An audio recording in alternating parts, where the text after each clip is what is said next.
아니 불편하잖아. 24쪽. 분명히 없으니까 천천히 해도 될 것 같아. 잘 벌리면 안 돼. 24쪽 볼게요. 그랬나? 아니야, 잘했어. 자, 24쪽 보면은 최만식의 태평천하라는 이제 소설인데, 태평천하는 말 그대로 세상이 평안하다, 좋다 이 말이야. 그거에 대한 내용 봐볼게요. 자, 일찍이 윤직원 영감은 그의 소시적 윤두꺼비 시절에 자기 부친 말대가리 윤용구가 화적의 손에 무참히 맞아 죽은 시체 옆에 서서, 여기서 보면 서술자가 자 윤직원 영감을 윤두꺼비라고 표현하고 그 윤직원 영감의 아버지였던 윤용규를 말 대가리가 표현해요. 그쵸? 이런 식으로 별명을 약간 조금 수준이 낮은 별명이잖아. 그치? 이 별명을 얘기한다는 것은 이 사람들에 대해서 좋게 본다는 거야? 안 좋게 본다는 거야. 그치? 그래서 뭐의 효과가 있다? 풍자의 효과가 있다라고 보시면 돼요. 화적의 손에 무참히 맞아 죽은 시체 옆에 서서 노적이 불타느라고 화강이 충천한 하늘을 우러러 이놈의 세상 언제 망하느냐. 그러니까는 자기 아버지가 화적의 손에 죽어버렸잖아. 그치? 그러니까 세상의 원망에 대해서 얘기를 해요. 그리고 뭐라고 얘기를 하냐면 우리만 빼고 어서 망해라 라고 얘기를 하는 거지. 여기서는 윤직원 영감의 이기적인 면모를 알 수가 있겠죠. 하고 부르짖은 적이 있겠다요. 이런 말은 우리 지금 잘 안 쓰는 말투잖아. 그치? 그래서 이러한 말투를 약간 사설, 약간 판소리 적 사설 또는 판소리적 문체라고 보시면 돼요. 이미 반세기 전, 반세기 전은 얼마 전이야? 50년 전. 그렇지, 50년 전. 그리고 그것은 당시 나에게 불리한 세상에 대한 격분된 저주, 그리고 겸하여 웅장한 투쟁의 선이었대. 우리 웅장한 투쟁의 선언은 뭔가 정의로운 일을 할 때 얘기하는 거잖아. 이런 식으로 웅장한 투쟁이라고 표현했다라는 것은 약간 반어법이라고 보시면 돼요. 해서 윤직원 영감 과연 승리를 했겠다요. 승리를 했다라는 소리는 말 그대로 잘 살게 됐다 이 말이야. 그래서 승리 국어 80몇 점이래. 그래? 난못 뽑았네. 그래서 여기서는 계속 서술자가 개입해서 얘기를 해줘요. 그래서 편집자적 논평이 드러난다라고 보시면 되고요. 당연히 시점은 전지적 복근 땡겨. 작가 시점이라고 보시면 되겠죠? 식구들은 시아버지 윤직원 영감이 보기 싫어서 건너방 고씨만 빼놓고 서울아씨 태식이 뒷채에 두 동서 그리고 모두 안방에 모여 종수를 맞이하는 예를 표하고, 이 종수는 윤직원 영감의 첫째 손자라고 보시면 돼요. 첫째 손자가 온 거야. 그들의 옹해 아래 윤직원 영감과 종수는 각기 아랫목과 뒷벽 앞으로 갈라앉았습니다. 방금 점심 밥상을 바칠 참입니다. 너 경손해비 부디 정신 차리라. 윤직원 영감이 종수도록 곰곰이인지 훈계를 하는 것인데 안 식구가 있는 데라 점잖게 경손해비라 불렀다 이 말이야. 정신 차려야 할 것이 네가 암만 해도 네 아우 종학이만 못해.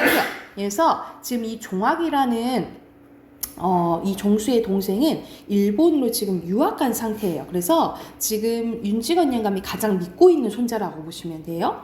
종학이는 그놈이 제주도이고 착실해서 너치를 허랑하지도 않고 그럴 뿐더러 내년 내후년이면 대학을 졸업하잖냐. 내후년이지? 네, 그렇지. 응, 그래. 내후년이면 대학 졸업하고 나와서 3년이나 다직 4년만 찌들어 나면은 그놈은 지가 목적한, 글쎄 요새 그 목적이라는 소리 잘 쓰더구나.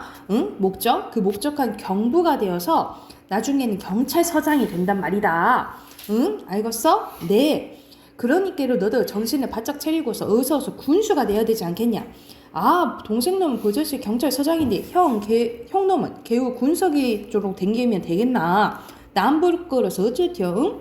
아, 글씨 군수 되고 경찰서장 되면 너거도 좋지. 그리고 너가 호당이지. 뭐 나 호강 시켜주냐? 내가 이렇게 아등바등 잔소리 하는 데는 다 너희들 위해서 그런 거지.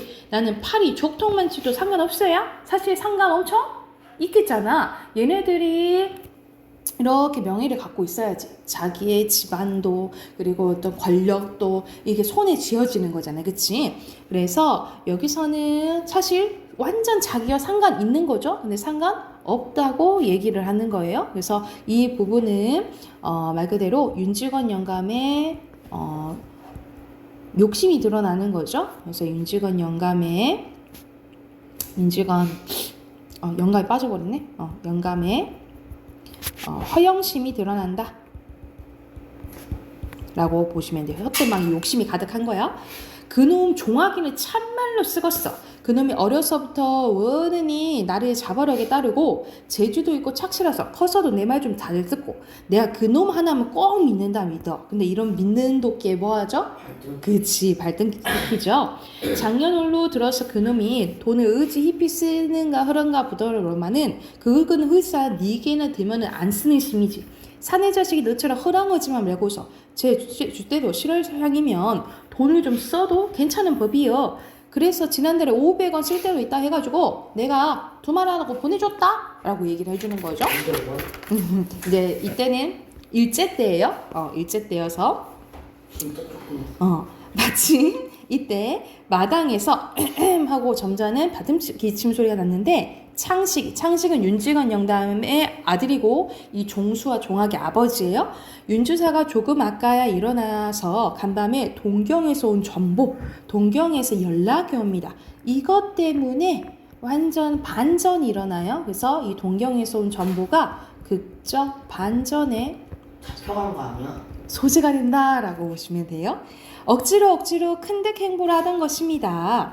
윤주사는 토방으로 내려가서 아들 종수도를 언제 왔느냐고 심상이 아른차하면서 역시 토방으로 내려서는 두 며느리의 삼가로운 무언의 인사와 마루까지만 나서 이복노의 동생 서울 아씨의 임인사를 받으면서 방으로 들어가서는 부침 윤직원 영감한테 절을 하고 한 자리 꼬부리고서 아들 종수한테 한 자리 절과 이복 동생 태식이한테 경례를 받은 후 비로소 한 옆에 꼴을 앉습니다. 해가 서쪽에서 뜨겁구나 하고 비꼬는 거예요. 윤직원 영감은 아들이 이렇게 부리지도 않은 걸음을 더욱이나 안방에까지 들어온 것을 이상타고 꼬집는 소리입니다. 뭐 타러 도냐? 돈 달러 오지? 동경서 전보가 왔는데요. 지체를 바꾸어 윤주사를 점잖고 너그러운 아버지로 윤직원 영감을 속상하고 경망스러운 어른아들로 돌려놔서 꼭 맞겠습니다. 그래서 여기서는 서술자가 개입한 거예요. 아까 서술자가 개입한 거 뭐라 했죠? 편집자적 문법. 논평, 편집자적 논평. 그리고 그만큼 얘가 아들이랑 아버지랑 바뀐 것 같다라고 풍자한 거예요. 동경서, 전보, 종학이 놈이 경시청에 붙잡혔다고요. 응? 하고 외치는 소리도 컸거니와 엉덩이를 쿵 찌는 바람에 하마터면 방구들이 내려앉을 뻔했대. 이걸 되게 이제 해학적으로 표현을 한 거죠. 모여선 온 식구가 제가끔 정도에 따라 제각기 놀란 것은 물론이고요. 윤직원 영감 마치 뭉치가 뭉치로 뒤통수를 얻어맞으냐 정신이 멍해서 입을 벌리고 눈만 휘둥그랬지 한동안 말을 못하고 꼼짝도 않습니다. 그리고 으르렁거리면서 잔뜩 쪼독을 들이고 앉습니다. 그거 뭔 소리냐? 응? 이거 뭔 소리야? 그놈 공부가 친 전보인가 본데 전보가 돼서 자세히는 모르겠습니다. 윤주사는 조끼 주머니에서 간밤에 그 전보를 꺼내어 부친하게 올립니다. 윤직원 영감은 채듯 전보를 받아 쓱 들여다보더니 커다랗게 읽습니다. 물론 원문은 일문이니까 일본어니까 몰라보고 윤주산의 서사 민서방이 번역해줬다라는 거야.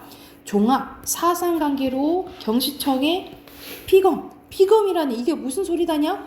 종학이가 사상관계로 경시청에 붙잡혔다는 뜻이 되죠.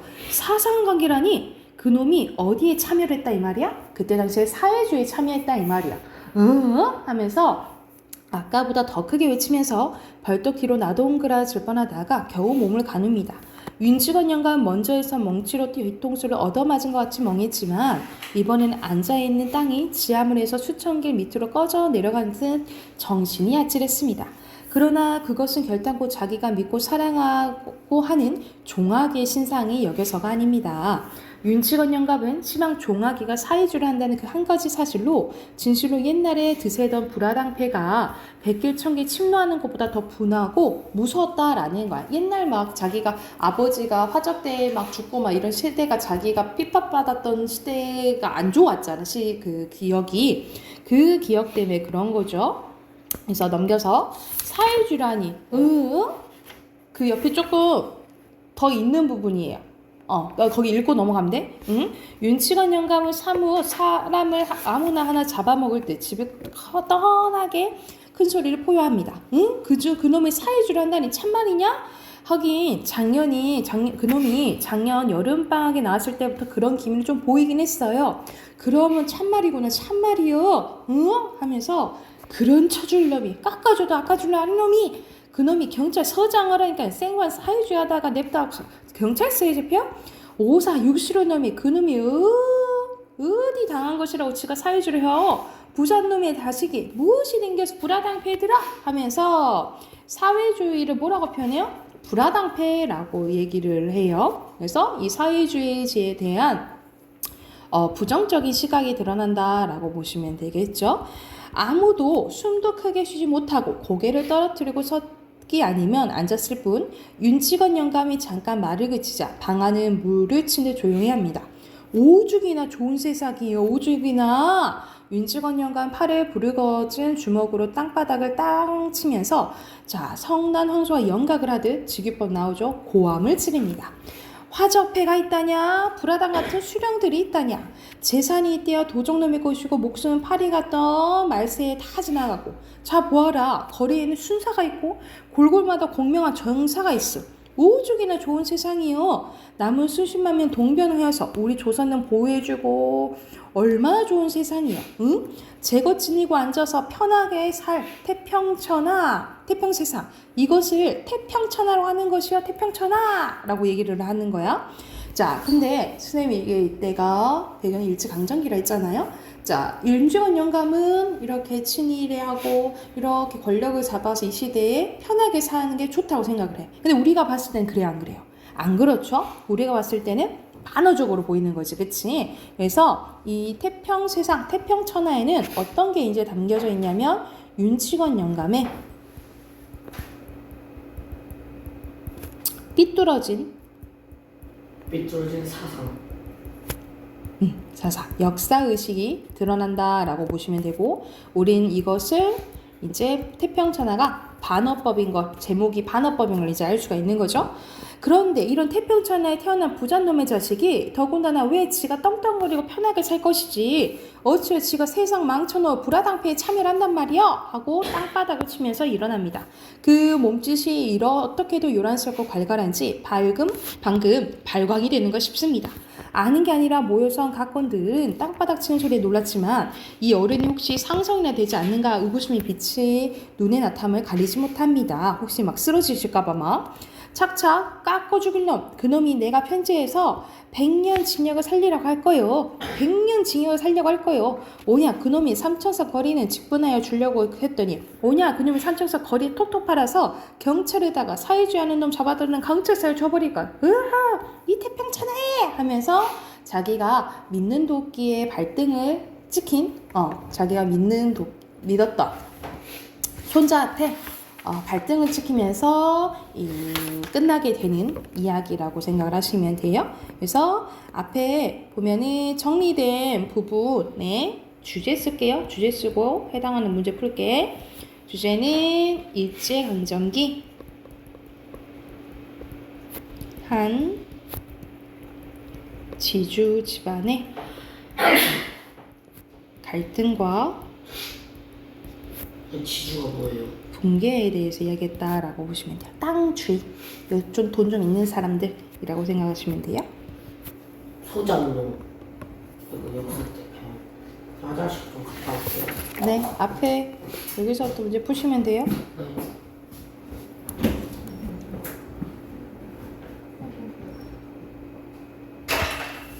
거기 23쪽부터 30쪽까지 푸세요. 네.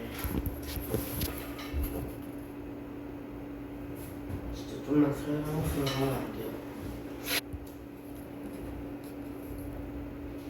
얼른 하세요. 23쪽 보면은 1번에 대지주는 맞지만 지나치게 인쇄가를 짠돌이인 것은 아니에요. X고요. 그리고 일본인을 겉으로만 신뢰하는 게 아니라 진짜 여기 자기는 태평천하라고 생각하잖아. 아니죠. 그리고 사용중 참여했고 꿈을 펼치지 못한 게 안타까운 거야. 자기 말 안 듣고 사회주운동에서 그렇잖아. X죠. 1번에 몇 번? 4 4번. 2번에 1 1번. 3번에 3 땡. 여기서는 여기서는 경어치가 나오죠. 약간 존댓말이야. 이걸 통해서 이 인물을 조롱하는 효과가 있다라고 보시면 돼요. 5번이고요. 그리고 4번에 3 3번, 5번에 3 3번 땡. 2 니은 뭐야? 윤주사 윤주사는 창식이 얘기하는 거잖아. 4 그래서 아니 내가 말을 하려고 했던 게 윤주산의 서방 그 민서방이 번역했다 그랬잖아요. 일본을 모르니까 창식이가. 그래서 2번 맞아요. 6번에 5 5번 오케이. 7번에 1 1번 8번에 1번 9번에요. 4 오이 5 이거 선생님이랑 같이 했잖아. 기억나지? 네. 거리. 이거는 전지적 작가 시점이잖아요. 전지 작가 시점이야? 그러면 서술자와 인물과 독자의 관계예요? 갖고 뭐를 뭐라요? 네. 가깝고. 그럼 몇 번이에요? 네 걸로 봐야 돼. 네 거 보기로. 좀 달라요.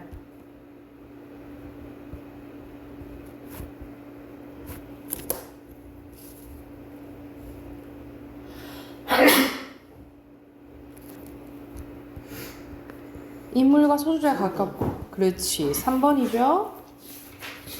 길어 남기면 빈칸. 아들. 군수. 사회주의. 좋은 나라 나쁜 나라 좋은 나라 나쁜 나라. 태평천하. 실제는 일제 강점기. 서술자. 판소리. 해학 웃음. 오케이. 주아야, 너에게 기회 줄게. 독서를 할까? 문법을 할까? 독서요? 독서는 뭔데요? 비문학. 비문학을 할까? 문법을 할까? 한번 책을 봐볼게요. 둘 중 하나만 하는 거죠? 네.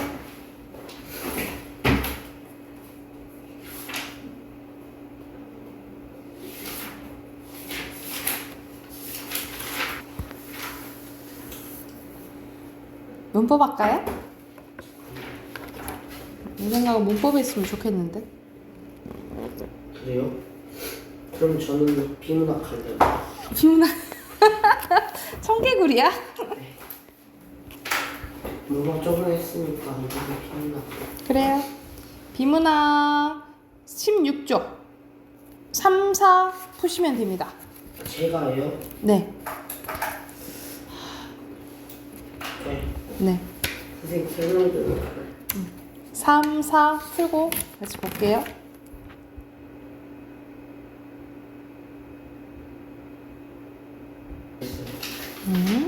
자, 보자. 여기서는 귀인에 대해서 나오거든요.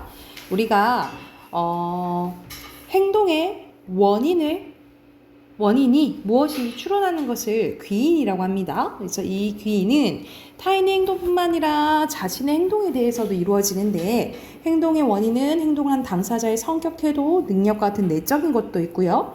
운, 압력, 날씨와 같은 외적인 것을 나눠줄 수 있습니다. 이런 식으로 행동의 원인을 내적인 것에서 찾으면 내부기인, 외적인 것에서 찾으면 외부기인이라고 하는데 사람들은 귀인하는 과정에서 독특성, 일치성, 일관성 등 주요 판단 요소로 고려를 합니다. 먼저 독특성은요, 어떤 행동이 특정한 대상에 한해서만 일어났는지를 따지는 것입니다. 그러니까 예를 들어서 가령 영희는 다른 책을 볼 때는 울지 않는데 특정한 책을 볼 때 운다며 이거는 않는데는 상반되는 이야기지, 그치? 그러면 3번에 몇 번이에요? 상반되는 거 골라야 되잖아. 그치, 3번에 1번이에요. 그래서 온다면 그 책 때문에 외부인을 할 수 있고요. 다음으로 일치성은 그 상황에 처해 있는 다른 사람도 같은 식으로 행동했느냐라는 것을 따지는 건데 만일 영희가 강연을 듣는 도중 다른 학생들과 마찬가지로 강연자의 어떤 말을 웃었다면 그 말이 영희 웃음의 원인이라고 외부인을 할 수 있다 이 말이야. 마지막으로 일관성은 원인이 있을 때마다 그 행동이 일어나는가를 따지는 겁니다. 영희가 특정한 산에 갈 때마다 경치를 보고 탄성을 지른다면 그 산의 경치가 탄성의 원인이라 외부 기인할 수 있다는 거야. 일반적으로 사람들은 귀인을 할 때 논리적으로 하지만 때로는 자존심이나 인상 등의 영향을 받아서 우리 앞에서 나왔던 이 세 가지 요소를 고려하지 않고 귀인한 오류를 범하는데 이걸 뭐라 한다는 거예요? 귀인 오류라고 한다는 거예요. 그래서 대표적으로 자신과 타인의 행동에 대해서 다르게 대한다는 거야. 만약 다른 사람들은 다른 사람의 행동에 대해서는 내부 기인을 하고 내 행동에 대해서는 외부 기인을 한다는 거예요. 그러니까 말 그대로 좀 속되게 말하면 내로남불한다 이 말이지, 그치? 그래서 또한 다른 사람의 성공에 대해서는 외부 기인을 하고 자신의 성공에 대해서는 내부 기인을 한다 이 말이야. 역시 내가 예를 들어서 100점 맞았어. 역시 난 똑똑해. 막 이런 식으로 얘기하고 만약 누가 100점 맞았으면 운이 좋았네 뭐 이렇게 할 수도 있단 말이죠. 이는 귀인 오류가 자존심을 높이려는 의도에 생길 수 있다라는 사실을 보여줍니다. 그리고 귀인 오류는 타인에 대해서 갖고 있는 인상 때문에도 나타나는 경우도 있는데요. 가령 인상이 나쁜 사람이 잘못을 하면 그 사람의 잘못이 없어도 외부 요소는 고려하지 않고 그 사람의 책임이라면 내부기인 한다는 거야. 저 사람 인상 그렇더니 그럴 줄 알았어. 원래 좀 못돼 처먹은 거야. 이렇게 얘기할 수 있단 말이죠. 귀인은 태도를 형성하는 데 영향을 미칠 수 있기 때문에 적절하게 이루어져야 됩니다. 예를 들어 어떤 일을 성공적으로 끝마쳤을 때 자신의 능력을 생각하지 않고 보상 때문에 일을 마쳤다고 생각하는 사람과 반대로 보상보다는 자신의 능력 때문에 일을 마쳤다고 생각하는 사람이 있다고 치자. 이 두 사람 중 나중에 그 일을 또 하게 될 때 좋아하며 능동적으로 일할 사람은 후자라는 거야. 그래서 성공과 같은 긍정적인 결과에서는 외부기인보다는 뭘 해야지? 내부기인 하는 것이 능동적인 태도를 더 잘 기를 수 있다라는 내용입니다. 그래야지 삶에서 긍정적인 효과를 거둘 수 있대요. 1번의 내용 일치 문제네요. 아닌 거 몇 번일까요? 5번. 그치. 뭐가 더 복잡하다는 내용 안 나왔죠? 2번은 글 잘 못 쓰는 사람은 부타박을 하고 농사를 쓸 모르는 사람들은 바타박을 하는데 그러니까 할 줄 모르면은 뭐 해야 돼? 자기가 내부 기인을 하는데 뭐 하는 거예요 지금? 외부 기인을 하는 거잖아요. 그렇죠? 그러면 가장 적절한 것은? 4번. 아니? 3번. 그렇지. 3번이겠죠. 아까 3번에 1번 했고 자 뒤로 넘기면은 해당되는 거 연결하는 거네요. 3, 응? 1, 2, 4. 오케이. 여기서는 다른 사람 잘못에는 내부 기인하고 나한테는 외부 기인하고 그리고 인상이 나쁜 사람들한테는 내부 기인한다 했어요. 그리고 일관성, 능동적, 긍정적 옆에 독특성, 일치성, 일관성. 자 여기서는 몹시 감탄하는 소리는 탄식 하는 거잖아. 숨 빠져야 되겠잖아. 그치? 탄성이에요. 탄성. X O 이거는 인상이 아니고 뭘까? 겉으로 드러나는 거. 우리 얼굴에 겉으로 드러나는 거. 겉모습? 두 글자. 인 뭐예요? 아니요. 심리가 겉으로 얼굴로 드러나는 거야. 표정. 그쵸. 표정에 대한 설명이에요. X입니다. 자, 뒤로 넘기면 휴메의 경험론입니다. 자, 휴메는 경험론의 대표적인 철학자로 모든 지식은 경험에서 나온다라고 주장을 했어요. 그래서 이성, 우리 옳고 그름이죠. 이성을 중심으로 진리를 탐구했던 데카르트 합리론을 비판하고 경험을 중심으로 한 새로운 철학 이론을 구축했는데, 그러나 너무 지나치게 경험만을 중시한 나머지 그는 과학적 탐구 방법 및 진리를 인식하는 문제에서도 비판하게 이릅니다. 그 결과 휴메를 서양 근대 철학사에서 극단적인 회의주의자로 평가받는데요. 그러니까 다 안 돼라고 얘가 부정적으로 본다 이 말이야. 자, 휴메의 개념 보면요. 자, 지식의 근원을 경험을 보고 그는 인상과 관념을 구별해 설명했는데, 인상은 우리가 오감을 통해서 얻을 수 있는 감각이나 감정을 얘기하고요.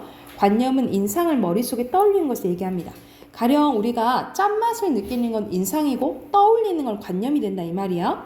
인상은 단순 인상과 복합 인상으로 나뉘어지는데, 단순 인상은 단일 감각을 통해서 얻은 인상, 복합 인상은 단순 인상들의 결합된 인상을 얘기합니다. 그래서 짜다는 단순 인상에, 짜다와 희다는 이 등의 단순 인상을 결합된 소금의 전체적인 인상은 복합 인상이 된다는 거예요. 그리고 이 단순 인상을 통해 형성된 관념을 단순 관념, 복합 인상을 통해 형성된 관념 복합 관념이라 합니다. 휴메는 단순 인상이 없다면 단순 관념이 존재하지 않는다고 보았어요. 근데 황금 소금이라고 있다고 치면 이건 현실에 존재하지 않잖아. 근데 그 자체로 복합 인상은 없지만 황금, 소금, 각각 인상이 존재하기 때문에 복합관념은 존재할 수 있다라고 본 거예요. 그래서 복합관념은 복합 인상이 없더라도 존재할 수 있어요. 하지만 휴메는 황금, 소금처럼 인상이 없는 관념은 과학적 지식이 될 수 없다고 얘기를 합니다. 휴메는 또 뭐라고도 얘기했냐면 과학적 탐구 방식으로서의 인과관계에 대해서도 비판적인 태도를 보였어요. 그는 인과관계란 시공간에 인접한 두 사건이 반복될 때 반복해서 발생할 때 갖는 관찰자의 습관적인 기대에 불과하다고 얘기를 한 거야. 그래서 까마귀가 날자 배 떨어진다라는 속담에서처럼 그는 까마귀가 날아오는 사건과 배가 떨어진 사건을 관찰할 수 있지만, 까마귀가 날아오르는 사건이 배가 떨어진 사건을 야기했다라는 건 추측일 뿐 확인할 수 없다라는 거예요. 그게 진짠지. 결국 인과관계란 시공간에서 인접한 두 사건에 대한 주관적인 판단에 불과하므로 이러한 방법을 통해서 얻은 과학적 지식은 필연적인 생각이 적합하지 않다라고 본 거예요. 그러니까 이런 것을 통해서 얻은 과학적 지식은 될 수 있다 없다도 본 거죠. 휴메는 진리를 알 수 있는가에 대한 문제에서 회의적이었는데, 전통적인 진리관에서는 진술의 내용이 사실과 일치할 때는 그건 진리야 라고 봤어. 하지만 휴메는 진술 내용이 사실과 일치하는지의 여부를 아예 판단할 수 없다라고 본 거예요. 예를 들어서 우리가 소금을 짠 거는 진리라고 생각하잖아. 소금은 짜지 이렇게 생각하지만 휴메는 그렇지 않다라고 했어. 휴메는 오히려 내 입에서 소금이 짜게 느껴지는 거지 이 소금 자체가 짠지는 확인할 수 있다 없다라고 본 거야. 그래서 비록 경험을 얻은 과학적 지식이다 하더라도 그것이 진리인지의 여부는 확인할 수 없다는 게 휴메의 입장이에요. 이처럼 경험론적 입장을 철저하게 고수한 나머지 과학적 지식조차 회의적으로 바라봤다는 점에서 비판을 받기도 했지만, 그는 이성만 중시했던 당시 철학사조의 반기를 들고 경험을 중심으로 지식 및 진리의 문제를 탐구했다는 점에서 근대 철학의 새로운 방향성을 제시했다는 평가를 받는 철학자라고 보시면 됩니다. 1번에 몇 번이라 했나요? 1번. 땡. 인상을 갖지 않는 관념은 과학적 지식이 될 수 없다고 봤어요. 3번.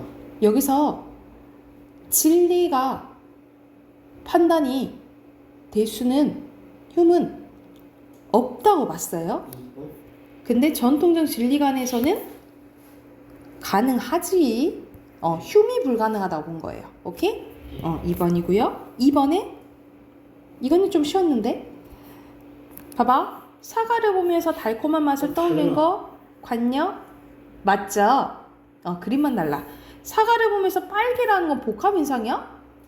뭐야? 그냥 인상. 단순 인상이에요. 단순 인상. 들어 남겨서 특이하네. 빈칸 경험, 철학, 철학, 경험, 인상, 관념, 인과관계, 인과관계, 사실, 진리. 근대 철학, 얼른 고쳐. 근대 철학. X, 여기서는 복합 인상 없으면 복합 관념도 성립할 수 없죠. 없다고 봤어요. 아니다. 복합 인상이 없어도 복합 관념은 된다 했잖아. 황금소금처럼. 맞네요. 이거는 성립할 수 없죠. 없다라고 봤죠. 성립할 수 있다. 있고 단순 인상이 없으면 단순 관념도 없어요. 없다라고 했어요.